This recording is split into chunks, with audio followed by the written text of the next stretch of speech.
इनके जी भर करके गंभीर आरोपों के बावजूद भी वहां के कामदारों को, वहां के कर्मचारियों को उकसाने की भरपूर कोशिश के बावजूद भी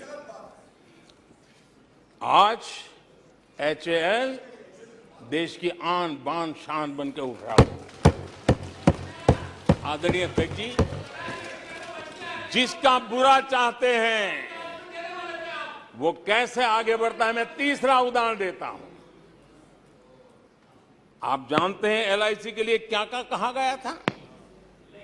एलआईसी बर्बाद हो गई, गरीबों के पैसे डूब रहे हैं, गरीब कहां जाएगा, बेचारे ने बड़ी मेहनत से एलआईसी में पैसा डाला है।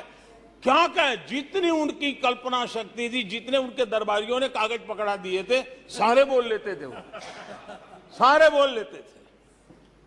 लेकिन आज एलआईसी लगातार मजबूत हो रही है। शेयर मार्केट में रुचि रखने वाले को भी ये गुरु मंत्र है कि जो सरकारी कंपनियों को ये लोग गाली देना, आप उसमें दांव लगा दीजिए साहब, अच्छा ही होने वाला है।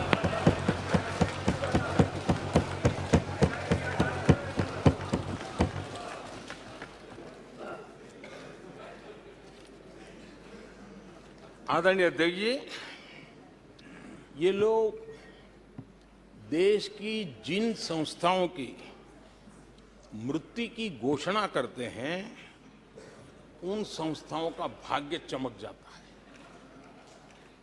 और मुझे विश्वास है कि ये जैसे देश को कोसते हैं, लोकतंत्र को कोसते हैं, मेरा पक्का विश्वास है देश भी मजबूत होने वाला है, लोकतंत्र भी मजबूत होने वाला है, और हम तो होने ही वाले हैं। आदरणीय अध्यक्ष जी, ये वो लोग हैं जिन्हें देश के सामर्थ्य पर विश्वास नहीं। इन लोगों को देश के परिश्रम पर विश्वास नहीं है, देश के पराक्रम पर विश्वास नहीं है। कुछ दिन पहले मैंने कहा था कि हमारी सरकार के अगले टर्म में, तीसरे टर्म में, भारत दुनिया की तीसरी टॉप अर्थव्यवस्था बनेगा।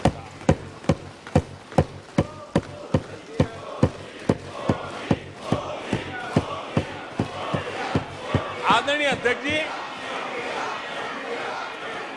आदरणीय अध्यक्ष जी, अब देश के भविष्य पर थोड़ा सा भी भरोसा होता जब हम ये क्लेम करते हैं कि हम आने वाले 5 साल में, नए तीसरे टर्म में, हम देश की इकोनॉमी को तीसरे पर लाएंगे।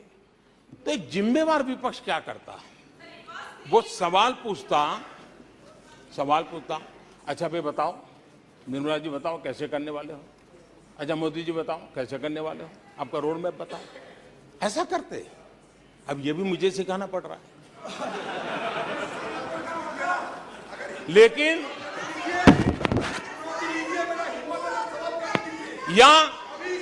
या वो कुछ सुझाव दे सकते थे, ये कुछ सुझाव दे सकते थे, या फिर कहते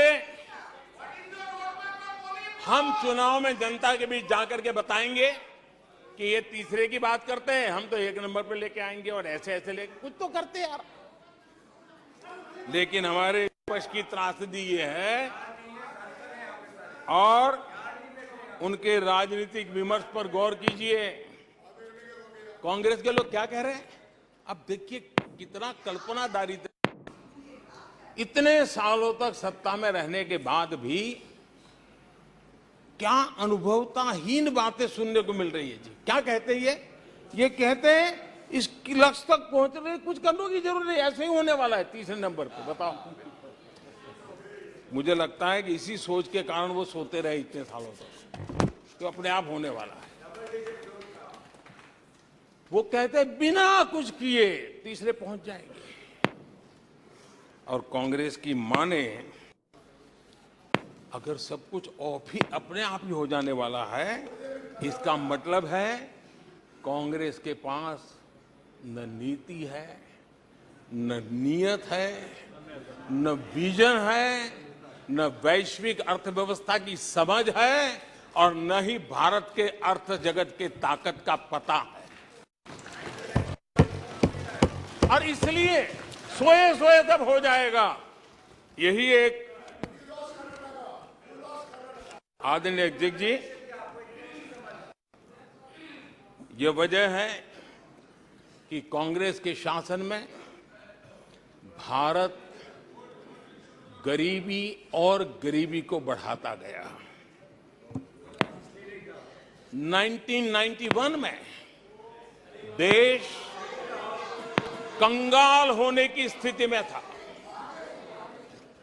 कांग्रेस के शासनकाल में अर्थव्यवस्था दुनिया के क्रम में 10, 11, 12 इसके बीच में झोले खाती थी, झूलती रही थी।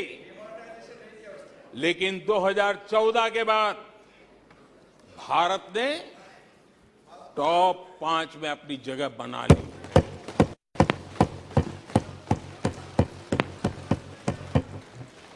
कांग्रेस के लोगों को लगता होगा कि ये कोई जादू से लकड़ी से हुआ है, लेकिन मैं आज सदन को बताना चाहता हूं माननीय अध्यक्ष, रिफॉर्म, परफॉर्म एंड ट्रांसफॉर्म एक निश्चित आयोजन, प्लानिंग और कठोर परिश्रम की पराकाष्ठा, और इसी की वजह से आज देश इस मुकाम पर पहुंचा है। और ये प्लानिंग और परिश्रम की निरंतरता बनी रहेगी। आवश्यकता अनुसार उसमें नए रिफॉर्म होंगे और परफॉर्मेंस के लिए पूरी तरह ताकत को लगाया जाएगा और परिणाम ये होगी कि हम तीसरे नंबर पर पहुंच के रहेंगे। आदरणीय अध्यक्ष जी, देश का विश्वास मैं शब्दों में भी प्रकट करना चाहता हूं, और देश का विश्वास है कि 2028 में आप जब अविश्वास प्रस्ताव लेके आएंगे, तब ये देश पहले 3 में होगा। ये देश का विश्वास है।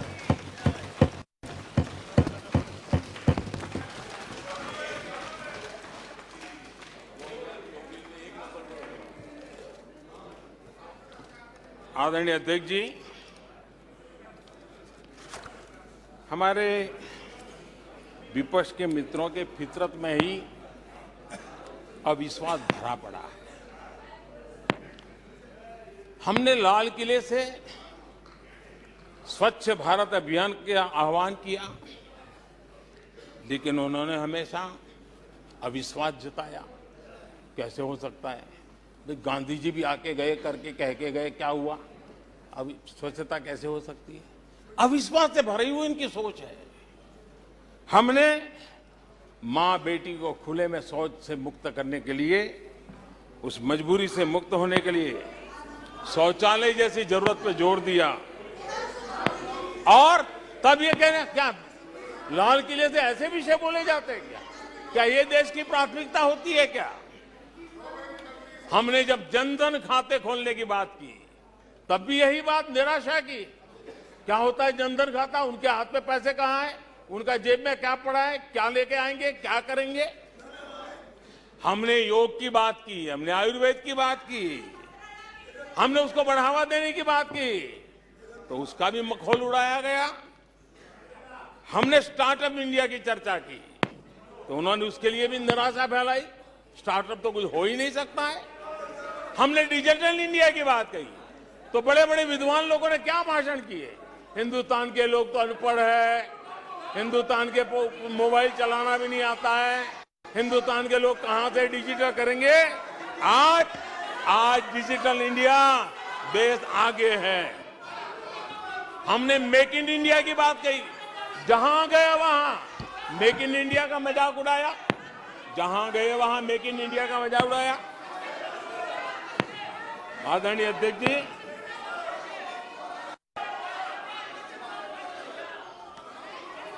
कांग्रेस पार्टी और उनके दोस्तों का इतिहास रहा है कि उन्हें भारत पर, भारत के सामर्थ्य पर कभी भी भरोसा नहीं रहा है। भाषण पूरा नहीं हुआ, प्लीज। अध्यक्ष जी, और ये विश्वास किस पर करते थे? मैं जरा आज सदन को याद दिलाना चाहता हूं। पाकिस्तान सीमा पर हमले करता था, हमारे यहां आए दिन आतंकवादी भेजा जाता था, और उसके बाद पाकिस्तान हाथ ऊपर करके मुकर जाता था, भाग जाता था, बोले हमारी तो कोई जिम्मेवारी नहीं है, कोई जिम्मा लेने को तैयार होता था। और इनका पाकिस्तान से ऐसा प्रेम था कि वो तुरंत पाकिस्तान की बातों पर विश्वास कर लेते थे। पाकिस्तान कहता था आतंकी हमले होते रहेंगे और बातचीत भी होती रहेगी। इन्हें यहां तक कहते हुए पाकिस्तान कह रहा है तो सही कहता होगा, ये इनकी सोच रही है। कश्मीर आतंकवाद की आग में दिन रात सुलग रहा था, जलता था, लेकिन कांग्रेस सरकार का काम कश्मीर के आम नागरिकों पर विश्वास नहीं था। वे विश्वास करते थे हुर्रियत पर, वे विश्वास करते थे अलगाववादियों के पर, वे विश्वास उन लोगों पर करते थे जो पाकिस्तान का झंडा लेकर के चलते थे। भारत ने आतंकवाद पर सर्जिकल स्ट्राइक किया, भारत ने एयर स्ट्राइक किया। इनको भारत की सेना पर भरोसा नहीं था, उनको दुश्मन के दावों पर भरोसा था। ये इनकी प्रवृत्ति थी। अध्यक्ष महोदय, आज दुनिया में कोई भी भारत के लिए अपशब्द बोलता है तो इन्हें उस पर तुरंत विश्वास हो जाता है, तुरंत उसको कैच कर लेते हैं। ऐसा मैग्नेटिक पावर है कि भारत के खिलाफ हर चीजें वो तुरंत पकड़ लेते हैं।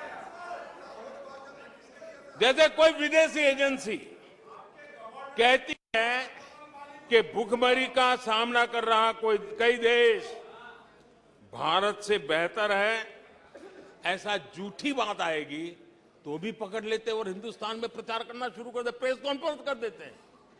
भारत को बदनाम करने में क्या मजा आता है। दुनिया में कोई भी ऐसी बेतुकी बातों को मिट्टी के ढेले जैसी जिसकी कीमत ना हो, ऐसी बातों को तवज्जो देना ये कांग्रेस की फितरत रही है, और तुरंत उसका भारत में एम्पलीफाई करना, प्रचार करना पूरी कोशिश में लग जाती है। कोरोना में ये महामारी आई, भारत के वैज्ञानिकों ने मेड इन इंडिया वैक्सीन बनाया, उन्हें भारत के वैक्सीन पर भरोसा नहीं, उनको भारत के वैक्सीन पर भरोसा नहीं, विदेशी वैक्सीन पर भरोसा, ये इनकी सोच रही। आदरणीय अध्यक्ष जी,